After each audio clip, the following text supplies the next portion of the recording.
তোমাদের বর্তমানে কিন্তু প্রধানমন্ত্রী ফসল বীমা যোজনা খারিফ 2026-এর জন্য অনলাইন আবেদন ইতিমধ্যে শুরু হয়ে গেছে। এই যোজনায় যদি আপনি আবেদন করেন সেক্ষেত্রে আপনার জমির পরিমাণ অনুযায়ী আপনাকে টাকা কিন্তু প্রোভাইড করা হবে। সেটা হতে পারে 5,000, 10,000, 50,000, যেরকম আপনার জমির পরিমাণ অনুযায়ী ফসলের কত ক্ষতি হয়েছে তার পরিমাণ অনুযায়ী কিন্তু আপনি টাকা কিন্তু পাবেন। এবার আপনি যে এই প্রধানমন্ত্রী ফসল বীমা যোজনার জন্য আবেদন করবেন এর জন্য কোথাও যেতে হবে না, কোনো রকম সিএসসি আইডি কোনো কিছু লাগবে না। আপনি বাড়িতে বসে আপনার মোবাইল ফোন থেকে মাত্র 5 থেকে 10 মিনিটের মধ্যে আপনি নিজেই কিন্তু আবেদন করতে পারবেন। মাত্র 1 টাকার বিনিময়ে কিন্তু আপনি অনলাইন আবেদন করতে পারবেন ফসল বীমা যোজনার জন্য এবং আপনার জমির পরিমাণ অনুযায়ী 5 থেকে 50,000 টাকা পর্যন্ত আপনি সুবিধা পেতে পারেন। তো সেই জন্য আজকে আপনাদের দেখে দেবো এই যে প্রধানমন্ত্রী ফসল বীমা যোজনার জন্য কিভাবে আপনারা অনলাইন আবেদন করবেন, আবেদন করতে কি কি ডকুমেন্টস লাগবে, আবেদনের পর স্ট্যাটাস কিভাবে চেক করবেন, অনলাইন আবেদনের সময় কোন ভুলগুলি একদম করলে চলবে না, সমস্ত কিছু এই ভিডিওতে আপনাদের স্টেপ বাই স্টেপ দেখিয়ে দেবো। সেই জন্য ভিডিও প্রথম থেকে শেষ পর্যন্ত অবশ্যই দেখবেন মনোযোগ সহকারে এবং আমাদের চ্যানেলে প্রথমবার ভিজিট করে থাকলে আমাদের চ্যানেলটিকে সাবস্ক্রাইব করে রাখুন এবং পাশে থাকা বেল আইকনটিকে অবশ্যই প্রেস করে রাখুন। তো চলুন আজকে ভিডিওটা শুরু করা যাক। তো সর্বপ্রথম প্রধানমন্ত্রী ফসল বীমা যোজনা যে অফিসিয়াল ওয়েবসাইট এখানে চলে আসবেন, এই লিঙ্ক ভিডিও ডেসক্রিপশনে প্রোভাইড করে দিয়েছি। তারপর দেখতে পাচ্ছেন ফার্মার কর্নার অ্যাক্সেস এনরোল নাও এই অপশন ক্লিক করবেন। এরপর লগ ইন ফর ফার্মার এই অপশনে ক্লিক করবেন। এই অপশনে ক্লিক করে দেওয়ার সঙ্গে সঙ্গে নেক্সট পেজ কিন্তু আপনার সামনে ওপেন হয়ে যাবে। হয়ে যাওয়ার পর যাদের আগে থেকে রেজিস্ট্রেশন হয়ে আছে তারা মোবাইল নাম্বার বসে লগ ইনটা করবেন। কিন্তু যদি আপনি নতুন হয়ে থাকেন সেক্ষেত্রে কী করবেন, don't have register mobile number এই অপশন ক্লিক করবেন। এই অপশন ক্লিক করে দেওয়ার সঙ্গে সঙ্গে রেজিস্ট্রেশন পেজটা কিন্তু আপনার সামনে এইভাবে ওপেন হয়ে যাবে। দেখতে পাচ্ছেন register for new farmer user. এবার ফার্মার ডিটেলস কিন্তু আপনাকে বসাতে হবে। সেই জন্য কী করবেন, এখানে ফুল নেম, এখানে পুরো নামটা সঠিকভাবে বসিয়ে দেবেন। ঠিক আছে, যার নামে আবেদন করছেন যে ফার্মার তার পুরো নামটা বসিয়ে দেবেন এবং পাসবুক নেম এটা হচ্ছে ব্যাংকের বইতে যে নামটা রয়েছে সেই নামটা পুরোটা বসিয়ে দেবেন। ঠিক আছে, তারপর রিলেশনশিপ এখানে সন অফ সিলেক্ট করবেন। করে দেওয়ার পর এখানে যে রিলেটিভ নেম এখানে আপনার বাবার নামটা সঠিকভাবে লিখে দেবেন। আপনার বাবার নামটা লিখে দেওয়ার পর মোবাইল নাম্বার এখানে আপনার মোবাইল নাম্বারটা লিখবেন। লিখে দেওয়ার পর ভেরিফাই অপশানে ক্লিক করবেন। ভেরিফাই অপশানে ক্লিক করে দেওয়ার সঙ্গে সঙ্গে তবে নেক্সট পেজ ওপেন হয়ে গেল। ক্যাপচারা বসাবেন। ক্যাপচারা বসিয়ে গেট ওটি বাটনে ক্লিক করবেন। ঠিক আছে, ক্যাপচারা বসিয়ে গেট ওটি বাটনে ক্লিক করবেন। গেট ওটি বাটনে ক্লিক করে দেওয়ার সঙ্গে সঙ্গে মোবাইল নাম্বারে ওটিপি যাবে। সেই ওটিপিটা বসিয়ে তারপর কী করবেন, সাবমিট বাটনে ক্লিক করবেন। সাবমিট বাটনে ক্লিক করে দেওয়ার সঙ্গে সঙ্গে দেখতে পাচ্ছেন মোবাইল নাম্বারটা সাকসেস হয়ে গেল। এবার এজ বয়সটা বসাবেন। বসিয়ে দেওয়ার পর ক্যাটাগরি অপশানে ক্লিক করে এখানে এসসি এসটি ওবিসি যেই ক্যাটাগরি হয়ে থাকে না কেন সেটা সিলেক্ট করবেন। করে দেওয়ার পর তারপরে জেন্ডারটা সিলেক্ট করবেন। জেন্ডারটা সিলেক্ট করে দেওয়ার পর তারপরে ফার্মার টাইপ এই অপশান ক্লিক করবেন। এবার এই অপশান ক্লিক করে এখানে কিন্তু খুবই গুরুত্বপূর্ণ কারা কোন অপশান সিলেক্ট করবেন। দেখুন যাদের কিন্তু 1 থেকে 2 একরের মধ্যে যাদের জমি তারা স্মল সিলেক্ট করবেন। যাদের জমি 1 একরের কম তারা কিন্তু এখানে মার্জিনালটা সিলেক্ট করবেন। এবার আপনার ক্ষেত্রে যেটা হয় সেটা সিলেক্ট করবেন। করে দেওয়ার পর ফার্মার ক্যাটাগরি এখানে যদি নিজের জমি হয়ে থাকে সেক্ষেত্রে ওনার আপনি সিলেক্ট করবেন। ঠিক আছে, তারপর কী করবেন, তারপর নিচে আসবেন। নিচে আসার পর কী বলা হয়েছে যে রেসিডেন্সিয়াল ডিটেলস বসাতে হবে। সেই জন্য কী করবেন, স্টেটটা সিলেক্ট করবেন। করে দেওয়ার পর তারপর আপনি কী করবেন, ডিস্ট্রিক্ট এই ডিস্ট্রিক্টটা সিলেক্ট করবেন। করে দেওয়ার পর তারপর কী করবেন, এখানে সাব ডিস্ট্রিক্টটা সিলেক্ট করবেন। করে দেওয়ার পর তারপর কী হবে, তারপর এখানে দেখতে পাচ্ছেন যে ভিলেজ, এখানে ভিলেজ বা টাউনের নামটা সঠিকভাবে সিলেক্ট করবেন।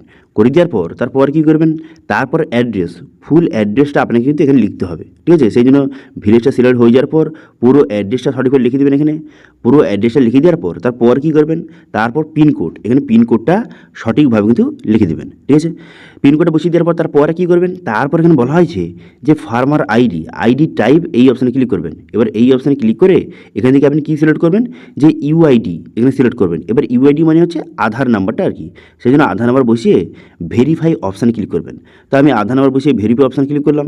এই অপশানে ক্লিক করে দেওয়ার সঙ্গে সঙ্গে তারপর দেখতে পাচ্ছেন এটা কিন্তু ভেরিফাইড হয়ে গেল। ঠিক আছে, তারপর এখানে কী বলা আছে, তারপর বলা আছে যে অ্যাকাউন্ট ডিটেলস, যেই ব্যাংকে আপনি ফসল বীমা যোজনার টাকাটা পেতে চান সেই অ্যাকাউন্ট ডিটেলস বসাতে হবে। সেই জন্য কিন্তু আইএফসি কোড ইয়েস করে দেবেন। করে দেওয়ার পর তারপর আপনি কী করবেন, সেই আইএফসি কোডটা, ব্যাংকের যে আইএফসি কোডটা এখানে সঠিকভাবে বসিয়ে দেবেন। ব্যাংকের আইএফসি কোড বসানোর পর আমি এখানে এক্সাম্পল হিসেবে এখানে বসিয়ে দিয়েছি। বসিয়ে দেওয়ার পর তারপর কী করবেন, এখানে ভেরিফাই অপশানে ক্লিক করবেন। ভেরিফাই অপশানে ক্লিক করে দেওয়ার সঙ্গে সঙ্গে দেখতে পাচ্ছেন ব্যাংকের নাম এবং এখানে ডিস্ট্রিক্ট, এখানে যে ব্যাংকের যে ব্রাঞ্চের নাম সমস্ত ডিটেলস এখানে চলে এলো। দেখতে পাচ্ছেন ব্রাঞ্চ অ্যাড্রেস চলে এলো।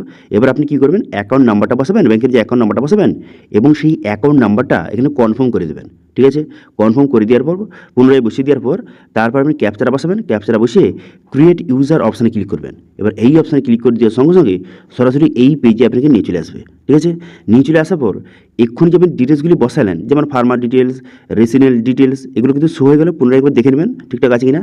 তারপর বলা হয় যে নমিনি, আপনি কি নমিনি রাখতে চান? যদি আপনি নমিনি রাখতে চান সেক্ষেত্রে ইয়েস করবেন, অন্যথায় নো করবেন।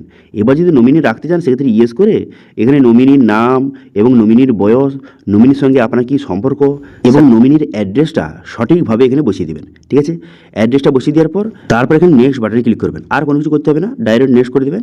নেক্সট করে দেওয়ার পর এখানে কী বলা আছে যে agri stack ID not found, অর্থাৎ এই ব্যক্তির যে কিষাণ আইডি কিন্তু নেই। সেক্ষেত্রে কোনো সমস্যা নেই, কিষাণ আইডি ছাড়াও আপনি আবেদন করতে পারবেন, ফার্মার আইডি ছাড়াও আবেদন করতে পারবেন। সেই জন্য কন্টিনিউ বাটনে ক্লিক করবেন। কন্টিনিউ বাটনে ক্লিক করে দেওয়ার সঙ্গে সঙ্গে ব্যাঙ্ক ডিটেলস কিন্তু শো হয়ে গেল। দেখতে পাচ্ছেন এখন যে আপনি ব্যাংকের ডিটেলসটা বসিয়েছিলেন সেই ব্যাংকের তথ্যটা এখানে শো হয়ে গেছে। এবার আপনি এখানে সিলেক্ট করবেন। ঠিক আছে, ব্যাংকটা আপনি সিলেক্ট করবেন।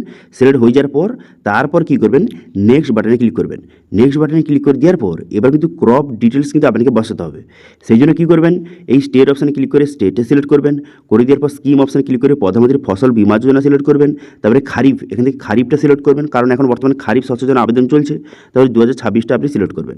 করে দেওয়ার পর তারপরে ল্যান্ড ডিটেলস, জমির তথ্যটা এখানে সিলেক্ট করবেন। অ্যাড্রেসটা, জমির অ্যাড্রেসটা এখানে সিলেক্ট করবেন। করে দেওয়ার পর নিচে আসবেন। নিচে আসার পর এখানে বলা হয়েছে যে মিক্স ক্রপিং, আপনার জমিতে কি অনেক ধরনের ফসল চাষ হয় একসঙ্গে? যদি হয়ে থাকে সেক্ষেত্রে ইয়েস করবেন, অন্যথায় নো আপনি সিলেক্ট করবেন। তারপর কি বলা হয়েছে, তারপর বলা হয়েছে এখানে ক্রপ অপশানে ক্লিক করে এই সেকেন্ড অপশানটা সিলেক্ট করবেন, পেডি আমন, এটা কিন্তু আপনি সিলেক্ট করবেন। করে দেওয়ার পর এখানে বলা হয়েছে কবে আপনি ধানটা রোপণ করেছিলেন তার ডেটটা বসিয়ে দেবেন। ডেটটা বসিয়ে দেওয়ার পর তারপরে যে খতিয়ান নাম্বার এবং দাগ নম্বর, ঠিক আছে, খতিয়ান নাম্বার এবং দাগ নম্বরটা বসিয়ে ভেরিফাই অপশানে ক্লিক করবেন। ভেরিফাই অপশানে ক্লিক করে দেওয়ার সঙ্গে সঙ্গে তারপর এখানে বিভিন্ন মানুষের নাম শো হয়ে গেল। এবার আপনার যে নামটা সেটা এখান থেকে সিলেক্ট করবেন। ঠিক আছে, আপনার কোন নামটা সেটা আপনি সিলেক্ট করবেন। সেই নামটা এখানে সিলেক্ট হয়ে যাওয়ার পর তারপরে দেখতে পাচ্ছেন আপনার নামটা শো হয়ে গেল। তারপর আপনি কী করবেন, এখানে সাবমিট বাটনে ক্লিক করবেন। আচ্ছা, এখানে অনেকের কোশ্চেন যে আমার অনেকগুলি তো দাগ নম্বর বা খতিয়ান নম্বর রয়েছে, সেক্ষেত্রে আমি কী করবো? দেখুন, যে কোনো একটা দিয়ে দেবেন, খতিয়ান নাম্বার একটা দেবেন এবং দাগ নম্বর একটা বসিয়ে দেবেন। আপনার সবগুলো তথ্য অটোমেটিক তাদের কাছে চলে যাবে। তারপর কী করবেন, এখানে জমির কত এরিয়া জমিটা সেটা হয়ে গেল। এবার অ্যাড অপশানে ক্লিক করে এখানে অ্যাড হয়ে গেল। দেখতে পাচ্ছেন অ্যাড হয়ে গেল। এরপর কী করবেন, নিচে আসবেন। নিচে আসার পর এরপর কিন্তু ডকুমেন্টস আপনাকে আপলোড কিন্তু করতে হবে। সেই জন্য কী করবেন, নিচে আসবেন। নিচে আসার পর কী কী ডকুমেন্টস আপলোড করতে হবে, এখানে 3টি ডকুমেন্টস দেওয়া রয়েছে। প্রথম হচ্ছে পাসবুক, আপনার ব্যাংকের পাসবুকটা আপলোড করতে হবে এবং জমির যে রেকর্ডটা আপলোড করতে হবে এবং সোয়িং সার্টিফিকেট, ধানের বীজটা আপনি কবে কিনেছেন তার যদি কোনো প্রকারের সার্টিফিকেট থেকে থাকে, তবে এটা ম্যান্ডেটরি নয়, এটা না দিলেও চলবে। কিন্তু এই যে পাসবুক, ব্যাংকের পাসবুক এবং রেকর্ডটা এখানে আপলোড করে দেবেন। আপলোড করে দেওয়ার পর এই আপলোড বাটনে ক্লিক করবেন। করে দেওয়ার সঙ্গে সঙ্গে সাকসেস হয়ে গেল। এই দুটো কিন্তু অবশ্যই আপনাকে আপলোড করতে হবে। তারপর আপনি কী করবেন, নেক্সট বাটনে ক্লিক করবেন। তারপরে পুরো প্রিভিউটা আপনার সামনে কিন্তু এইভাবে শো হয়ে যাবে। দেখতে পাচ্ছেন পুরো প্রিভিউটা শো হয়ে গেল। পুরো প্রিভিউটা শো হয়ে যাওয়ার পর তারপর কী করবেন, তারপর নিচে আসবেন। নিচে আসার পর সমস্ত প্রিভিউটা দেখে নেওয়ার পর নিচে আসবেন। নিচে আসার পর এখানে ঠিকচিহ্ন মারবেন। তারপর পুনরায় কিন্তু ঠিকচিহ্ন মারবেন। ঠিকচিহ্ন মেরে দেওয়ার পর সাবমিট বাটনে ক্লিক করবেন। সাবমিট বাটনে ক্লিক করে দেওয়ার সঙ্গে সঙ্গে তারপর কিন্তু এইভাবে লোডিং হবে। লোডিং হয়ে যাওয়ার পর সরাসরি পেমেন্টের পেজে কিন্তু নিয়ে চলে যাবে। তারপরে আপনাকে 1 টাকা কিন্তু পেমেন্ট করতে হবে। এবার UPI, net banking, credit card, debit card যেটা আপনার রয়েছে তার মধ্যে 1 টাকা পেমেন্ট করে দেবেন। 1 টাকা দেখতে পাচ্ছেন পেমেন্ট হয়ে গেল। এবার অনেকে কোশ্চেন যে এটা কি প্রতি মাসে মাসে পেমেন্ট করতে হবে? না, এটা একবার পেমেন্ট করতে হবে। তারপরে পেমেন্ট হয়ে যাওয়ার পর নিচে আসার পর প্রিন্ট রিসিভ অপশানে ক্লিক করে এই রিসিপ্টটা কিন্তু আপনি প্রিন্ট আউট কিন্তু করে নেবেন। দেখতে পাচ্ছেন এই যে রিসিপ্টটা আপনি প্রিন্ট আউট করে নেবেন। করে নেওয়ার পর এবারে আপনি স্ট্যাটাসটা কীভাবে চেক করবেন সেই জন্য ঠিকচিহ্ন মারবেন। তারপর নিচে আসবেন। তারপরে পলিসি লিস্ট অপশানে ক্লিক করবেন। এই অপশানে ক্লিক করে এখান থেকে আপনি কী করবেন, এখানে ইয়ারটা সিলেক্ট করবেন এবং এখানে সিজন, এখানে খারিফটা আপনি সিলেক্ট করবেন। ঠিক আছে, ইয়ার সিলেক্ট করবেন, সিজনটা সিলেক্ট করবেন, খারিফ সিলেক্ট করবেন। করে দেওয়ার পর ডাউনলোড অপশানে ক্লিক করে দেওয়ার সঙ্গে সঙ্গে এখানে পলিসি ডিটেলসটা আপনার সামনে শো হয়ে গেল। ঠিক আছে, এরপরে কী করবেন, এখানে যে পলিসির নাম্বারটা দেওয়া রয়েছে এই নাম্বারটা এখান থেকে কপি করবেন। ঠিক আছে, স্ট্যাটাস চেক করার জন্য এই নাম্বারটা কপি করবেন। করে দেওয়ার পর তারপর হোম পেজে চলে যাবেন। হোম পেজে চলে আসার পর এখানে দেখতে পাচ্ছেন যে অ্যাপ্লিকেশন স্ট্যাটাস, এই অপশানে ক্লিক করবেন। এই অপশানে ক্লিক করে দেওয়ার পর যেই পলিসি নাম্বারটা কপি করেছিলেন এখানে পেস্ট করবেন। করে দেওয়ার পর ক্যাপচাটা বসাবেন। ক্যাপচাটা বসিয়ে চেক স্ট্যাটাস অপশানে ক্লিক করবেন। ঠিক আছে, চেক স্ট্যাটাস অপশানে ক্লিক করে দেওয়ার সঙ্গে সঙ্গে তারপর এখান থেকে খুব সহজে আপনি স্ট্যাটাস কিন্তু চেক করতে পারবেন। তো আমি ক্যাপচাটা বসালাম। ক্যাপচাটা বসিয়ে এখানে চেক স্ট্যাটাস অপশানে ক্লিক করলাম। এই অপশানে ক্লিক করে দেওয়ার পর দেখতে পাচ্ছেন অ্যাপ্লিকেশন সাবমিট হয়ে গেছে, পেমেন্ট সাকসেসফুল হয়ে গেছে। এবার দেখতে পাচ্ছেন যে ভেরিফিকেশন পেন্ডিং অবস্থায় রয়েছে। এবার এখান থেকে যখন সাকসেস হয়ে যাবে অ্যাপ্রুভ করে দেওয়া হবে। তারপর আপনার জমির পরিমাণ অনুযায়ী আপনাকে টাকা প্রোভাইড করা হবে। এবার অনেকে বলতে পারে কত টাকা, দেখুন সেটা হচ্ছে আপনার জমির পরিমাণের উপর, ক্ষতির পরিমাণের উপর কিন্তু ডিপেন্ড করবে।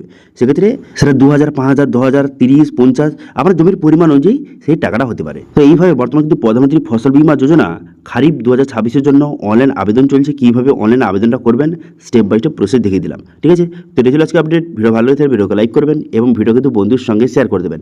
এবং আমাদের চ্যানেলে প্রথমবার ভিজিট করে থাকলে আমাদের চ্যানেলটিকে সাবস্ক্রাইব করে রাখুন এবং পাশে থাকা বেল আইকনটিকে অবশ্যই প্রেস করে রাখুন। আজকে ভিডিওটা এই পর্যন্তই, দেখা আছে নেক্সট ভিডিওতে। Thank you.